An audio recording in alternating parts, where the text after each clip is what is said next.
In the quiet town of Millbury, nestled between dark woods and mist-covered hills, stood an old Victorian house. The locals spoke of its history with hushed voices, hinting at eerie events and unexplained occurrences. The house had been empty for decades until a young couple, Emily and John, decided to make it their home. Despite the house's forlorn appearance, Emily and John were drawn to its charm and history. They moved in during the fall, when the trees shed their leaves and the air was crisp. The first few weeks were uneventful, but soon, strange things began to happen. It started with minor disturbances, doors creaking open on their own, footsteps echoing through empty rooms, and cold spots that seemed to appear out of nowhere. Emily tried to brush it off as the house settling, but John couldn't shake the feeling that they were not alone.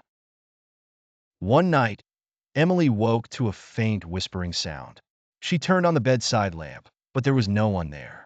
The whispers grew louder over the next few nights, always just out of reach, like a broken record playing a forgotten tune. John decided to investigate the house's history. He spent hours in the local library, poring over old newspapers and records. What he uncovered was chilling. The house had been built in the 1800s by a man named Charles Hargrove, who was rumored to have practiced dark rituals.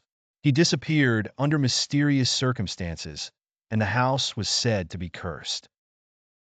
The more John learned, the more he felt an oppressive presence in the house. He would often see fleeting shadows in the corners of his eyes and hear disembodied voices calling his name.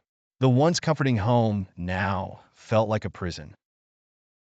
One stormy night, as lightning illuminated the sky, Emily and John decided to confront whatever was haunting them.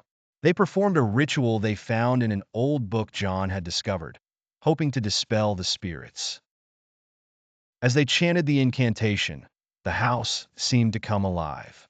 The temperature dropped drastically, and the walls vibrated with an unnatural energy.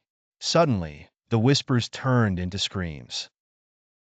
The once faint shadows coalesced into a dark, writhing mass. Emily and John struggled to finish the ritual, but the presence grew stronger, more menacing.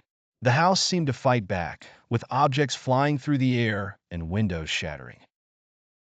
In a final act of desperation, Emily grabbed a family heirloom, a silver locket passed down through generations. She held it up and prayed for protection. The locket's light pierced the darkness, and the shadows recoiled, screaming in rage. As dawn approached, the tumult subsided. The house fell silent, the oppressive atmosphere lifting. Emily and John were exhausted, but relieved. They had managed to force the malevolent force out, but the ordeal had changed them forever. They decided to leave Millbury House behind, unable to shake the feeling that something was still watching them. As they drove away, they looked back at the old Victorian house, now just a silhouette against the rising sun. They hoped that the evil had been vanquished, but deep down, they knew that some darkness never truly leaves. Years later, stories of Millbury House would continue to circulate. The house remained standing, its secrets buried within its walls, a reminder of the chilling night when Emily and John faced the darkness and survived.